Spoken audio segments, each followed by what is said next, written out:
नमस्कार, मैं हूं आपके साथ शुभांगी सिंह मिश्रा और बंसल न्यूज की खास पेशकश में आप सभी का स्वागत है। जैसा कि आप जानते हैं कि आयुष्मान में हर बार स्वास्थ्य संबंधी समस्याओं पर खास जानकारी दी जाती है।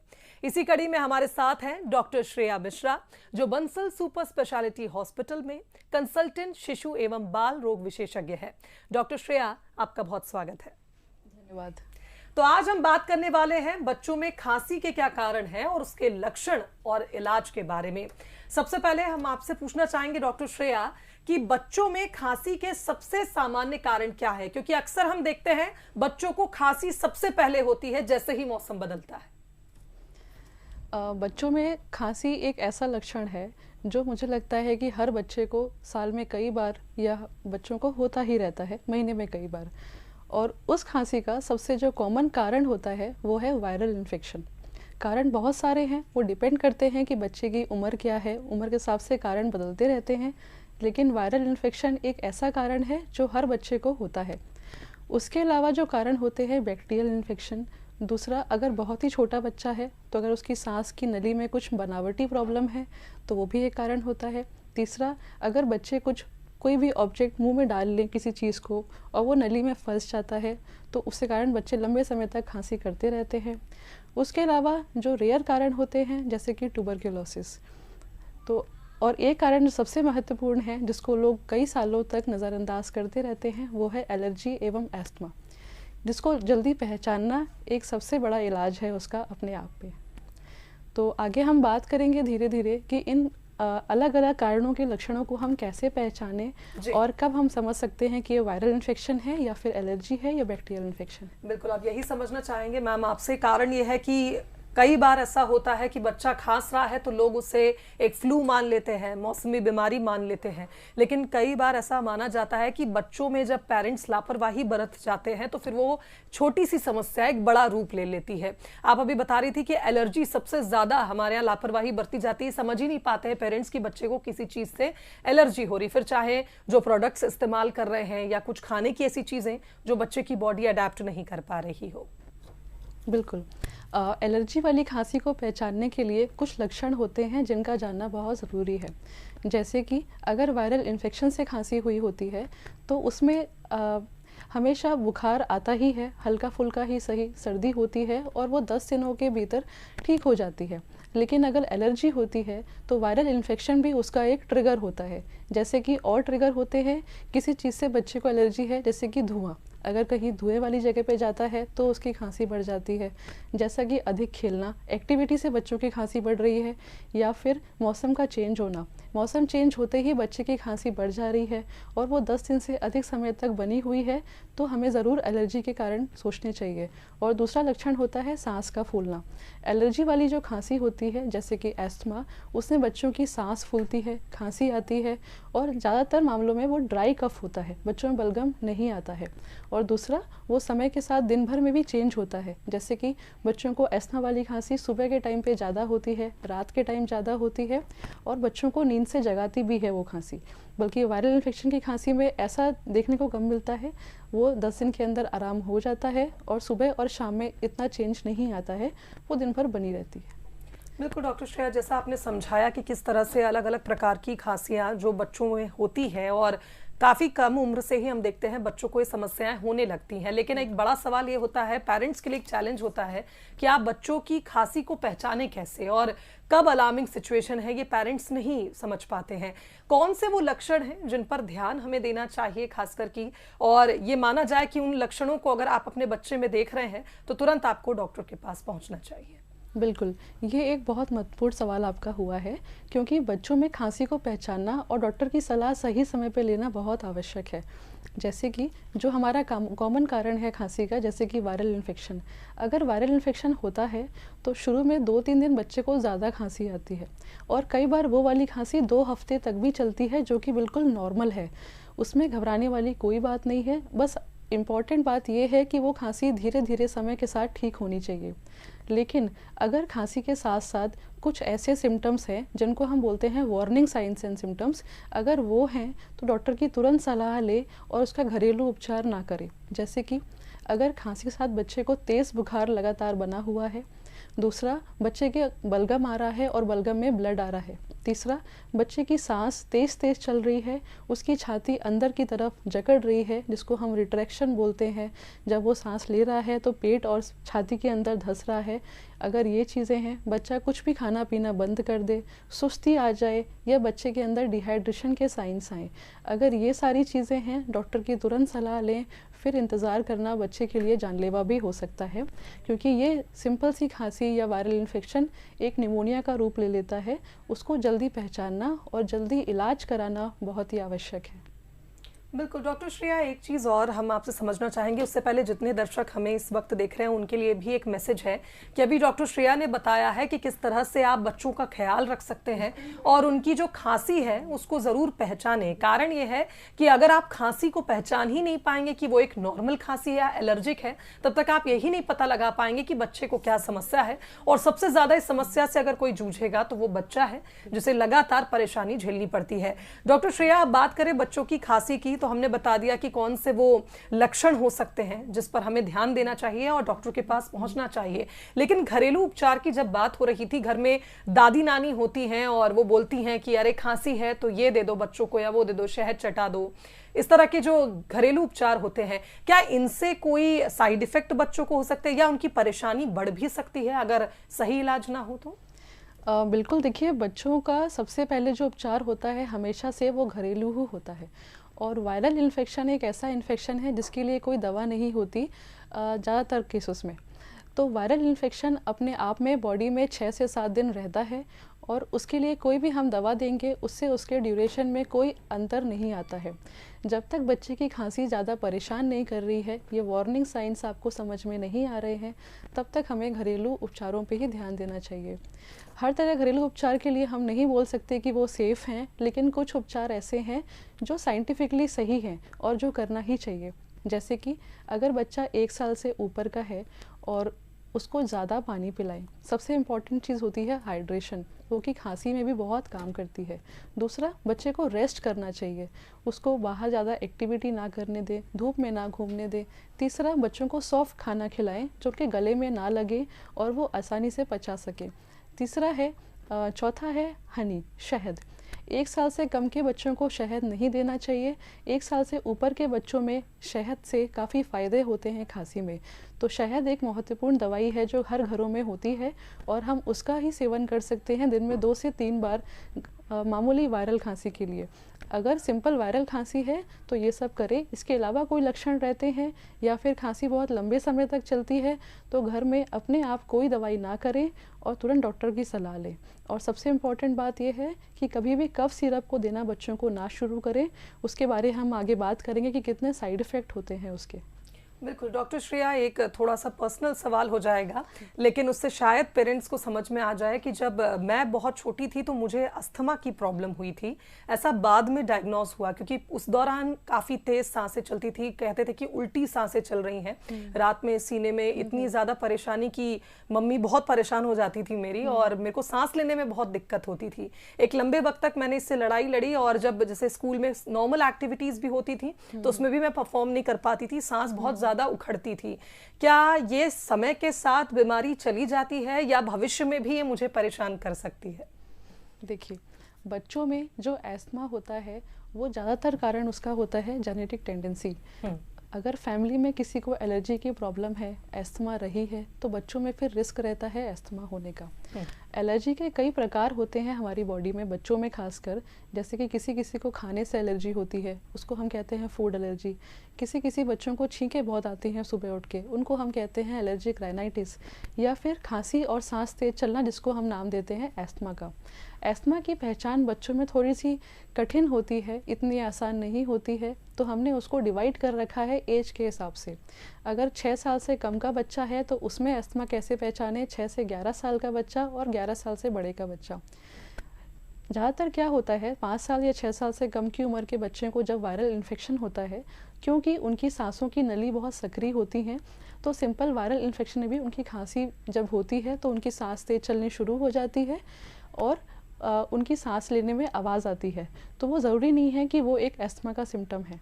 लेकिन अगर ऐसा हर बार हो रहा है, बच्चे को बार बार उसको भाप दिलाना पड़ रहा है, तो और उसके बाद बच्चे की खांसी हर इन्फेक्शन के बाद लंबे समय तक चल रही है, 10 दिन से ज़्यादा चल रही है, ठीक होने के बाद भी सूखी खांसी उसको आ रही है, रात में बच्चा खांसी से उठ रहा है, और दूसरा अगर कोई भी एक्टिविटी कर रहा है तो बच्चा हाँफने लग रहा है या खांसना उसका बढ़ जा रहा है, तो ये सब एक संकेत होते हैं अस्थमा के।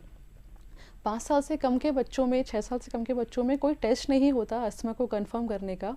उसके हम लोग सिम्टम्स पूछते हैं, अगर वो सिम्टम्स हमारे क्राइटेरिया में फ़िट होते हैं तो हम उनको कहते हैं कि ये अस्थमा के पूरे लक्षण हैं। फिर उसके बाद हम जो दवा प्रिस्क्राइब करते हैं वो होता है इनहेलर।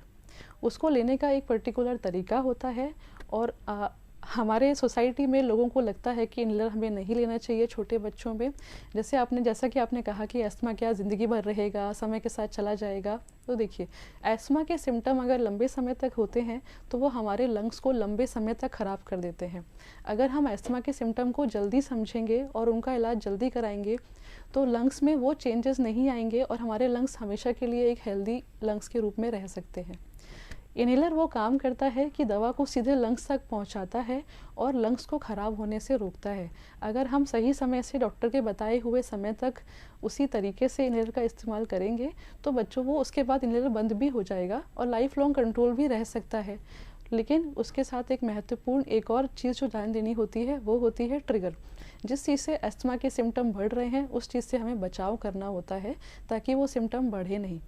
और दूसरा, 6 साल से बड़े बच्चों में अगर बच्चा अगर समझदार है तो हम एक टेस्ट करते हैं जो कि लंग के फंक्शन को देखने के लिए करते हैं, उसको बोलते हैं स्पायरोमेट्री।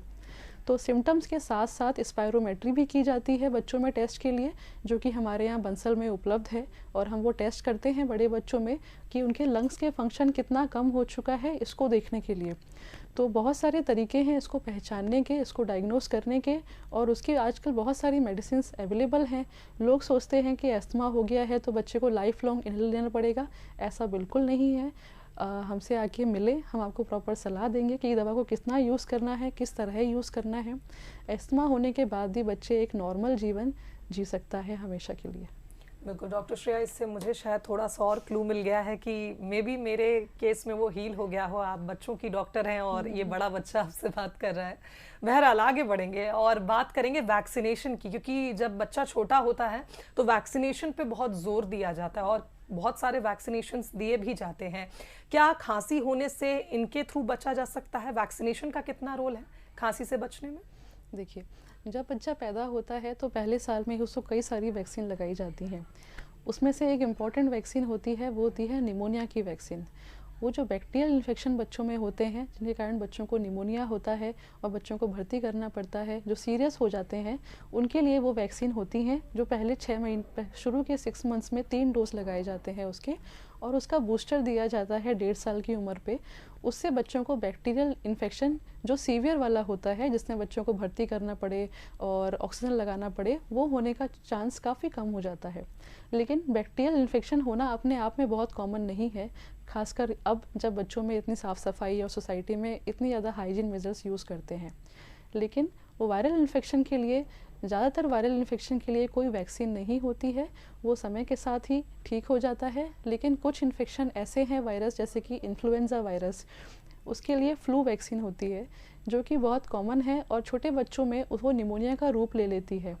तो उसको बचाने के लिए हम छोटे बच्चों में, 1 साल से कम के बच्चों में 2 डोज फ्लू वैक्सीन लगाते हैं 6 और 7वें महीने पे, और उसके बाद 5 साल की उम्र तक हर बच्चे को हर साल 1 बार वो वैक्सीन का डोज दिया जाता है। फ्लू सीज़न हमारे यहाँ शुरू होता है रेनी सीज़न के साथ, जुलाई के मौसम से। तो कोशिश करना होता है कि हर बच्चे को जो 5 साल से छोटा है उसको जुलाई महीने के पहले हम फ्लू का टीका लगा दें, ताकि कुछ हद तक वो इस फ्लू से बचा रहे। ऐसे में अगर फ्लू होता भी है तो वो बहुत मामूली सा होता है, जो घर के घरेलू उपचार से ठीक हो जाता है, वो एक सीवियर निमोनिया का रूप ना ले ले। उसके बाद भी 5 साल से बड़ा भी बच्चा है या एडल्ट हैं जिनको लंबे समय से सांस की परेशानियां हैं, एस्थमा है, एलर्जिक हैं, उनको हर साल ये टीका लेना चाहिए ताकि वो फ्लू से बचे रहें और उनके सिम्टम्स कंट्रोल रहें। बिल्कुल, तो फ्लू से बचने के लिए ये वैक्सीन बंसल हॉस्पिटल में अवेलेबल हाँ है? जी, बिल्कुल अवेलेबल है। ये वैक्सीफ्लू नाम से बिल्कुल। आती है और हम बच्चों को रेगुलरली लगा भी रहे हैं हमारे यहाँ। चलिए, तो इसका मतलब जितने भी दर्शक इस वक्त हमें देख रहे हैं, ये उनके लिए मैसेज है कि अगर आपका भी 5 साल से कम उम्र का बच्चा है और उसे खांसी या कोई एलर्जी की प्रॉब्लम आपको लगता है, तो आप बंसल हॉस्पिटल में जाकर उसका वैक्सीनेशन करवाएं, ताकि सीजन आने से पहले, फ्लू सीजन आने से पहले उसके लिए ये एक अच्छी चीज साबित हो। डॉक्टर श्रेया, अगर हम बात करें बच्चों में खांसी के बारे में, तो कुछ मिथ होते ही हैं हर बीमारी से जुड़े, और कई बार ऐसी अफवाहें भी होती हैं कि पेरेंट्स काफ़ी ज़्यादा घबरा जाते हैं कि अरे आपके बच्चे को अगर ये सिम्टम्स आ रहे हैं, कहीं उसे ये बीमारी ना हो जाए। तो वो कॉमन मिथ क्या होते हैं और उनकी सच्चाई क्या है, ये ज़रूर बताइए हमारे दर्शकों को। ये आपने बहुत अच्छा क्वेश्चन पूछा है, क्योंकि ये बहुत कॉमनली हम लोग रूटीन प्रैक्टिस में देखते हैं कि जब भी बच्चे को खांसी होती है तो पेरेंट्स को लगता है कि हमें तुरंत कफ सिरप शुरू कर देनी चाहिए, और बहुत सारे पेरेंट्स कफ सिरप दे के ही बच्चों को लाते हैं या दे चुके होते हैं शुरू के 3-4 दिन में। और दूसरा मिथ ये होता है कि एंटीबायोटिक, कि अगर बच्चे को इतनी लंबी खांसी हो रही है तो वो बिना एंटीबायोटिक के सही नहीं होगी। ये दो सबसे महत्वपूर्ण कारण हैं जो हमें बताना है लोगों को कि ये सही नहीं है जो आप सोचते हैं, क्योंकि बहुत सारे जो इन्फेक्शन होता है वो है वायरल इन्फेक्शन। तो अगर बच्चे को वायरल इन्फेक्शन की वजह से खांसी हो रही है या फिर एलर्जी की वजह से खांसी हो रही है, उसमें एंटीबायोटिक का कोई रोल नहीं होता है। एंटीबायोटिक सिर्फ तभी काम आता है जब बच्चे को बैक्टीरियल इन्फेक्शन होता है, जो कि एक डॉक्टर ही कंफर्म कर सकता है कि ये इन्फेक्शन बच्चे को बैक्टीरिया वाला है या वायरस वाला है। डॉक्टर की सलाह के बिना कभी एंटीबायोटिक का इस्तेमाल ना करें, क्योंकि छोटे बच्चों में रेगुलर एंटीबायोटिक यूज़ करने से आगे जाके उनकी बॉडी में रेजिस्टेंस हो जाएगा।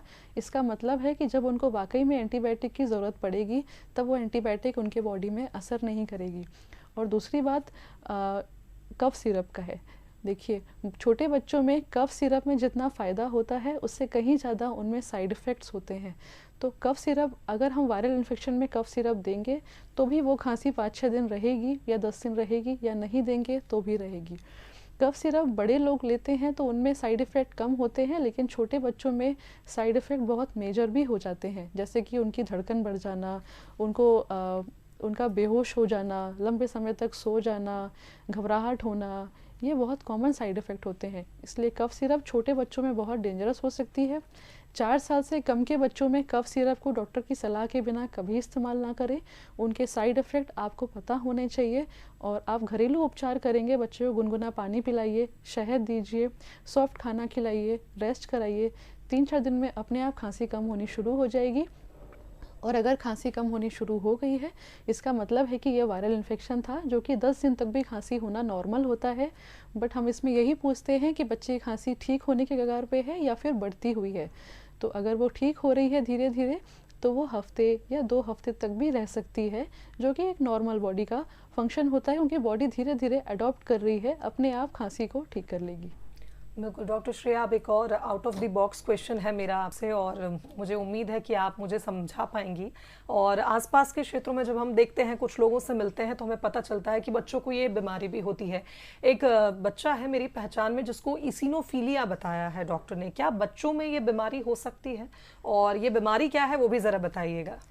देखिए, इस्नोफिलिया कोई बीमारी अपने आप में नहीं है, ये बस टेंडेंसी को शो करता है कि बच्चा ये एलर्जिक हो सकता है।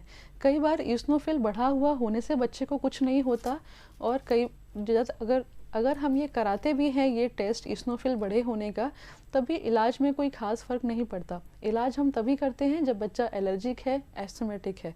सिर्फ इस्नोफिल बढ़ा होना या कम होना किसी बीमारी को नहीं दर्शाता है, तो उसके अनुसार हमें दवा नहीं लेनी चाहिए, डॉक्टर से संपर्क करना चाहिए कि किस चीज़ का सिम्टम आ रहे हैं, उसके अनुसार दवा लेनी चाहिए। जैसे कि वायरल इन्फेक्शन में हम करते हैं, सिम्टोमेटिक इलाज करते हैं। अगर बुखार आ रहा है तो उसके लिए बुखार की दवा देंगे, नाक बंद हो रही है, नाक में डालने वाली नेज़ल सलाइन आती है, वो देंगे, लेकिन उसके अलावा कोई इलाज इस्नोफिलिया के लिए सिर्फ नहीं करना चाहिए। बिल्कुल डॉक्टर श्रेया, आप बात करेंगे अस्थमा की ही और एलर्जी की। अस्थमा या एलर्जी बच्चों में खांसी में कैसे मतलब एक रीज़न बन जाते हैं और उनका ट्रीटमेंट कैसे होता है? क्योंकि कई बार ऐसा होता है हम ही नहीं समझ पाते बीइंग एन एडल्ट कि जो खांसी हमें हो रही है, रनी नोज नहीं है, कोई सर्दी लग नहीं रही, लेकिन खांसी हो रही है, तो वो वायरल है या बैक्टीरियल है या एस्थमेटिक है या एलर्जी है। बेसिक इसमें डिफरेंस कैसे हम कर सकते हैं? देखिए, सबसे पहले हम डिफरेंस करते हैं कि इसकी शुरुआत कब हुई है।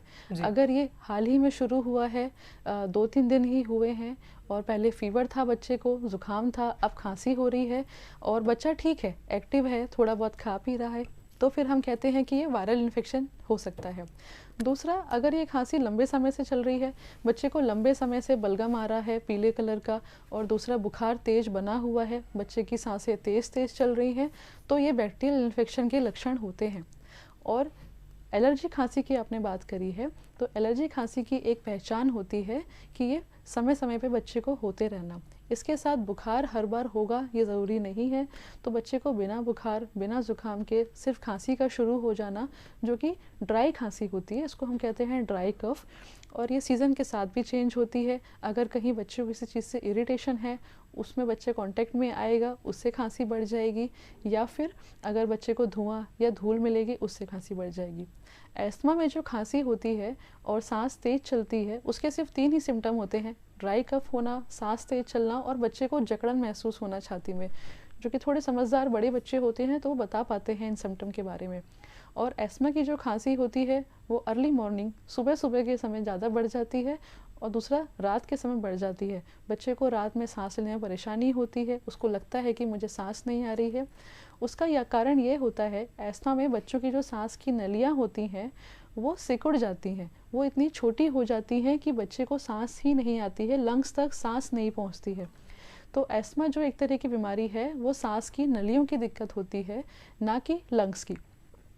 तो सांस की नलियाँ के सिकुड़ जाने से एस्थमा के सिम्टम्स आते हैं, और अगर हम लंबे समय तक उनको इलाज नहीं करेंगे तो वो जो नलियाँ होती हैं वो काफ़ी लंबे समय के लिए या हमेशा के लिए वो सिकुड़ जाएंगी और उनके सिम्टम बच्चे को हमेशा के लिए रह सकते हैं। तो उसका जो सबसे एकमात्र इलाज है वो है इन्हेलर थेरेपी। इन्हेलर से लोग डरते हैं, लेकिन इन्हेलर सबसे इफ़ेक्टिव तरीका होता है एस्थमा के सिम्टम को कंट्रोल करने का। एस्थमा को हम जड़ से नहीं उठा सकते, बिकॉज़ ये जेनेटिक भी होता है काफ़ी कारणों में, इसके कारणों को हम जड़ से ठीक नहीं कर सकते। लेकिन अगर हम इसके सिम्टम्स का कंट्रोल रखते हैं तो एक नॉर्मल जीवन शैली जो होती है वो जी सकता है बच्चा। इन्हेलर क्या करता है कि सीधे सांस की नलियों पे जाता है और उनको सिकुड़ने से बचाता है, उनको फैला के रखता है। तो अगर हम बच्चे को हम हमेशा कोर्स करते हैं इसका 3-3 महीने के लिए, स्टेरॉइड थेरेपी होती है जो सिर्फ लंग्स पे जाती है। लोग कहते हैं हमें आप दवा लिख दीजिए, सिरप लिख दीजिए, लेकिन अगर हम कोई सिरप लेते हैं या टैबलेट लेते हैं, उसका असर हमारी पूरी बॉडी पे होता है, हमारे बॉडी के हर ऑर्गन पे उसका साइड इफ़ेक्ट होने का रिस्क बहुत ज़्यादा होता है। इन्हेलर का डोज बहुत कम होता है दवा का, और वो सीधे लंग्स पे असर करती है। तो इन्हेलर से हमारी सांस की नलियाँ सिकुड़ती नहीं हैं, बच्चा नॉर्मल सांस ले सकता है, और उसके साथ बच्चा नॉर्मल हर एक्टिविटी कर सकता है, दौड़ना, भागना, स्पोर्ट्स एक्टिविटी, कहीं घूमना। तो इन्हेलर के लिए डॉक्टर से ज़रूर सलाह लें कि उसको कैसे यूज़ करना है अगर किसी को ये सिम्टम है, और उसके बाद उसी तरह से उसको यूज़ करना चाहिए। बिल्कुल डॉक्टर श्रेया, एक सवाल और करना चाहूँगी। एट लास्ट पेरेंट्स को बच्चों की खांसी के लिए आप क्या मैसेज देना चाहेंगी, क्योंकि ये उनकी इम्यूनिटी पर भी मुझे लगता है बहुत असर करता है बार बार अगर वो बीमार होते हैं, और खास करके पेरेंट्स इसलिए भी जानना चाहेंगे क्योंकि prevention is better than cure. अगर बच्चों को अभी कोई परेशानी नहीं है और भविष्य में ना हो, ऐसा क्या उन्हें ध्यान रखना है, क्या केयर टिप्स हैं, वो ज़रूर बताएं हमारे दर्शकों को। देखिए, सबसे जो इम्पोर्टेंट एक टिप है वो है बच्चे की इम्यूनिटी को स्ट्रॉन्ग करना है। इम्यूनिटी स्ट्रॉन्ग होती है सबसे ज़्यादा जो है बच्चे के खान पान से। बच्चों को हमेशा संतुलित भोजन दे, घर का खाना दे, बाहर का बना हुआ खाना कम से कम दे, और हमेशा एक सफाई का ध्यान ज़रूर रखें, जिनको हम कहते हैं हाइजीन मेजर्स। उसमें बच्चे अगर खेल के आ रहे हैं तो उनका हैंड वॉश कराएं, स्कूल से आ रहे हैं तो हैंड वॉश कराएं, और बच्चों को कहें कि अगर छींक या खांसी आ रही है तो हमेशा हाथ से ढकें उसको, या उनके पास एक नैपकिन रखें जिससे वो ढकें। और सबसे ज़्यादा जो बच्चों में संक्रमण होता है वो होता है स्कूलों से। जब बच्चे जो प्री स्कूल में बच्चे होते हैं, 2 से 3 बच्चा पहले 2 सालों में काफ़ी बचा हुआ रहता है क्योंकि वो घर के अंदर रहता है। अगर घर वालों को होता है तब उसको इन्फेक्शन होता है, लेकिन 1-2 साल से बड़ा बच्चा जो होता है, जो स्कूल जाना शुरू करता है, तब वो साल में 12 बार बीमार भी पड़ता है। वो भी हम कहते हैं कि ये नॉर्मल है क्योंकि उसके अंदर इम्यूनिटी अभी नहीं है, क्योंकि बाकी बच्चों को स्कूल में इन्फेक्शन होता रहता है और वहाँ से वो भी इन्फेक्शन कैच कर लेता है। तो इसके लिए सबसे इम्पॉर्टेंट होता है कि जब बच्चे को आपके इन्फेक्शन हो, खांसी हो, तो शुरू के 3-4 दिन बच्चे को स्कूल ना भेजें, बच्चे को घर पे ही रखें, क्योंकि सबसे ज़्यादा जो संक्रमण होता है वो एक दूसरे से होता है। जब हम छींकते हैं तो जो ड्रॉपलेट्स दूसरे को बच्चे पे जाती हैं या हमारे हाथ के टच से जाता है, उससे ये संक्रमण फैलता है। तो पहला बचाव होता है कि हाइजीन मेजर्स बच्चों को, ताकि हम इन्फेक्शन से बचा सकें। दूसरा है घर में साफ़ सफाई रखें, महीने में 1 बार डीप क्लीनिंग करते रहें, घर में धूल का माहौल ना हो, पेड़ पौधे लगाएं अपनी बालकनी में, लॉन में। और तीसरा होता है बच्चों को वैक्सीनेशन ज़रूर लगवाते रहें।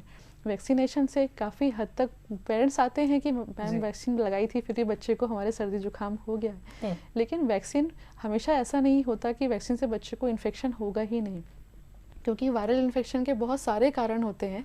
वैक्सीन कुछ वायरस के लिए ही बनी होती है जो कि ज़्यादा बच्चों में ख़तरनाक साबित हो सकते हैं। तो अच्छी बात ये होती है कि बच्चों को वो ज़्यादा सीवियर वाला निमोनिया नहीं होता है इन वैक्सीनेशन लगाते रहने से, लेकिन कुछ हद तक इन्फेक्शन होता रहता है। एक टाइम के बाद बच्चों के अंदर इम्यूनिटी डेवलप हो जाती है तो वो जल्दी जल्दी इन्फेक्शन कैच नहीं करते हैं। और दूसरी बात ये है, जैसे पेरेंट्स बोलते हैं कि मैम बच्चे को हमारे इन्फेक्शन हुआ था, सर्दी खांसी हुई थी और वो 10-20 दिन से बनी हुई है, तो उसका एक कारण ये होता है कि हमारे एक अगर वायरस है तो वो कई तरह के वायरस घर में हो सकता है। किसी एक को एक तरह से हुआ है, दूसरे को दूसरी तरह के वायरस से हुआ है। तो बच्चा अगर डेवलप करता भी है इम्यूनिटी एक वायरस के लिए, ठीक हो ही रहा होता है कि घर में किसी और को इन्फेक्शन हुआ तो वो नए वायरस से भी कैच कर लेता है, जो कि उसके लिए उसके अंदर इम्यूनिटी नहीं होती है। तो जब तक घर में इन्फेक्शन है, बाकी लोगों को है, तब तक बच्चे को बार बार होता रहता है। उसका कारण ये है कि उसके अंदर अभी इन वायरसेस के लिए इम्यूनिटी नहीं होती है, जो कि वो धीरे धीरे डेवलप कर लेगा। सबसे पहले बच्चे को सफाई का ध्यान रखें, वैक्सीनेशन लगवाएं, अपने से कोई मेडिसिन शुरू ना करें, डॉक्टर की सलाह से ही। बिल्कुल, और कफ सिरप से ज़रूर बचें जो यूजुअली पेरेंट्स किसी भी काउंटर से खरीद कर बच्चों को देने लगते हैं, क्योंकि आपने जैसा बताया कि कफ सिरप कम एज में देने पर बच्चों को और साइड इफेक्ट्स हो सकते हैं। डॉक्टर श्रेया, बहुत अच्छा लगा आपसे बात करके, हमारे दर्शकों को भी बहुत इंपॉर्टेंट जानकारी आपने दी है। कारण ये है कि अब चूंकि बारिश का मौसम नजदीक है, ऐसे में बच्चे बार बार बीमार पड़ते हैं और खांसी की समस्या से जूझते हैं। बहुत शुक्रिया आपका इस कार्यक्रम में आने के लिए। और इसी के साथ हमारी खास पेशकश में फिलहाल इतना ही। कल मिलेंगे इसी समय, तब तक के लिए नमस्कार।